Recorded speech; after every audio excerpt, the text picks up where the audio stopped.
మీరు జగన్ కలవడానికి చాలాసార్లు అపాయింట్మెంట్ కూడా కొన్నిసార్లు ఇవ్వలేదని రూమర్స్ వచ్చాయి.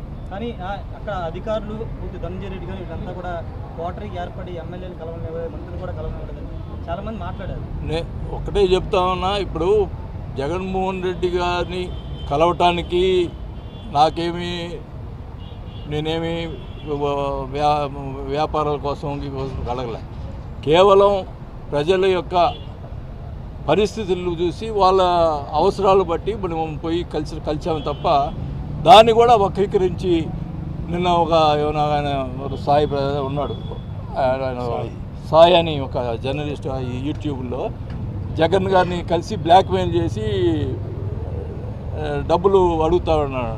నేను అడుగుతా ఉన్నా ఈ వేదిక నుంచి జగన్మోహన్ రెడ్డి గారిని ఆ సాయి గారినే అడగమని పోయి ఆయన జగన్మోహన్ గారిని ఎప్పుడన్నా డబ్బులు అడిగానేమోనని. నా ఆస్తులు బాగొట్టుకున్నాను తప్పితే ఆయన దగ్గర ఏమి నేను ఆశించలా.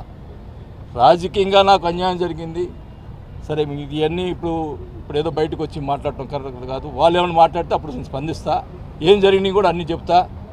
ఎందుకంటే రాజకీయంగా ఇప్పుడు ఏదో బయటకు వచ్చి విమర్శించడం నాకు కరెక్ట్ కాదు. వాళ్ళు ఎవరన్నా రాంగ్గా రేపు స్పందిస్తే మటుకి మొత్తం ఏం జరిగింది కూడా పబ్లిక్గా తెలిపోతారు. మీరు ఆల్రెడీ రేపు ప్రకాశం జిల్లాలో జనసేన చేరబోతున్న ప్రకటించారు. మొన్నటి వరకు టీడీపీ మీకు మధ్య వైరు నడిచింది. వాళ్ళతో కలిపి వెళ్ళడానికి మీరు ఎట్లాంటి ప్రయత్నాలు చేస్తారు? మీ పార్టీ నాయకులు మీకు ఏమైనా హామీ ఇచ్చారు? నేను ఒకటే చెప్తా ఉన్నా, ఇప్పుడు కూటమి ఉంది, ఇప్పుడు అక్కడ ఎమ్మెల్యే ఉన్నాడు. తెలుగుదేశం వాళ్ళని ఎలా చూసుకుంటారో మరి జనసేనలో ఉన్నటువంటి వాళ్ళని కూడా అలా చూసుకోవాలి అన్నదే నాది. ఏమన్నా తేడా వస్తే మటుకి అధిష్టానంగా చెప్తాను. పాత వలన కొత్తగా వచ్చిన జనసేన మొత్తం జనసేనకు కూడా ప్రాముఖ్యత ఇచ్చేటట్టుగా చూడాలన్నదే నా కోరిక. అంతేగాని నాకేదో తాగా పట్టుకొని చేయాలని కాదు. అది ప్రజల తీర్పు శిరసావహిస్తాం. అది ఎమ్మెల్యే అయ్యాడు, డెఫినెట్గా ఈ గాట్ పవర్.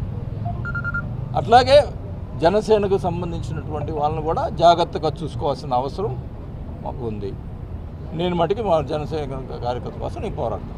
పార్టీలో మీకు ఎటువంటి బాధ్యతలు ఇస్తారని చెప్పడం జరిగిందా? మీరేమైనా అడగండి. నేను చెప్పాను కదా, ఓపెన్గా చెప్పాను. నేను ఏ డిమాండ్ పెట్టలేదు, నాకు ఆ పదవి ఏమని చెప్పలేదు, ఏమీ లేదు. పవన్ కళ్యాణ్ గారు ఒకటే చెప్పారు, మనం కలిసి పనిచేద్దాం, నేను అన్ని బాగా చూసుకుంటాను అని చెప్పాడు. అంతే, మేము అడగలేదు. ఆయన మనం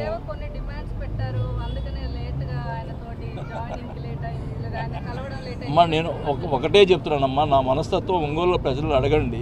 నేను పవర్ కోసం ఎప్పుడు పాకులాడలేదు. పవర్ కోసం పాకులాడితే ఆ రోజు మంత్రి పదవి వదులుకునేవాడిని కాదు. 4 years కంబైన్ స్టేట్లో మైన్స్ మినిస్టర్గా ఉన్నాను. ఒక్క నిమిషం ఆలోచించుకుంటూ వచ్చాం.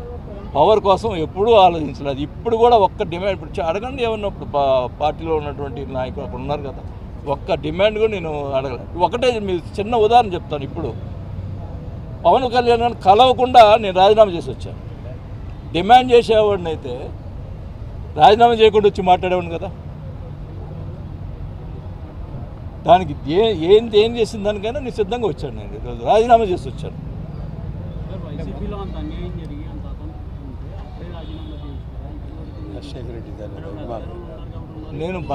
నేను చెప్పాను బాబు, నాకు రాజశేఖర రెడ్డి గారు ఇప్పుడు కూడా చెప్తున్నా, ఇప్పుడు ఓపెన్గా చెప్తున్నా, నాకు ఇప్పుడే చెప్తున్నా, రాజశేఖర రెడ్డి గారు రాజకీయ భిక్ష పెట్టాడు, ఆయన కుటుంబం కదా అని చెప్పి భరాయించాను.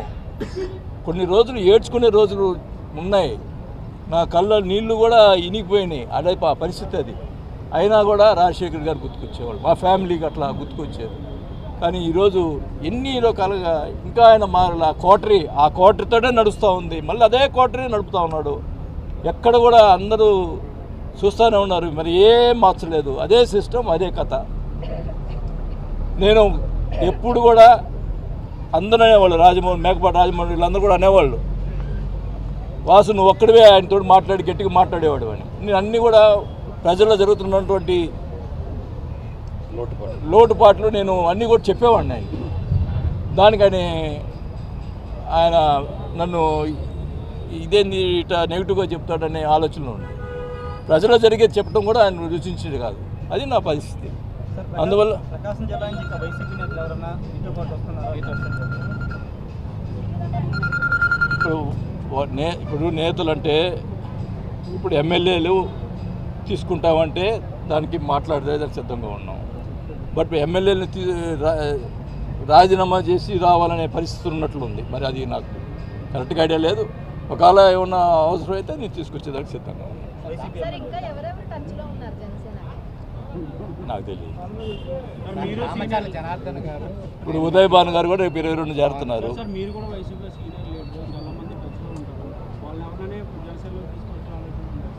డెఫినెట్గా నాయకుడు పలానా వాళ్ళు మంచివాళ్ళు బాగుంటుంది మన పార్టీ కంటే నా సాయశక్తిలో కృషి చేసి వాళ్ళని తీసుకొచ్చేదానికి ప్రయత్నం చేస్తాను. రామచారి జనార్దన్ గారు వ్యాఖ్యానించారు టీడీపీలో తీసుకో కూటమిలోకి రాకపోవచ్చు అంటే మీ ఇప్పుడు పొలిటికల్ ఆయన ప్రయత్నం ఆయన చేశాడు. మనకేం లే. నాకు ఇప్పుడు నేను ఒక్కటే చెప్పాను. మొన్న ఈ మధ్య కొన్ని ఇక 5 yearsలో జరిగిన అవినీతి ఏదో పెట్టారు. నేను లెటర్ రాసినాను చంద్రబాబు నాయుడుకి. ఆయన ఏదో ఆరోపించాడు. అవన్నీ ఎంక్వైరీ పెట్టండి చేయండి అని కూడా చెప్పాను. ఇప్పుడు కావాలని ఆరోపణలు అనేది కరెక్ట్ కాదు కదా. ఏదన్నా ఇంకా వదిలేసాం, ఇంకా అయిపోయింది. అందరు కలిసి పనిచేస్తాం.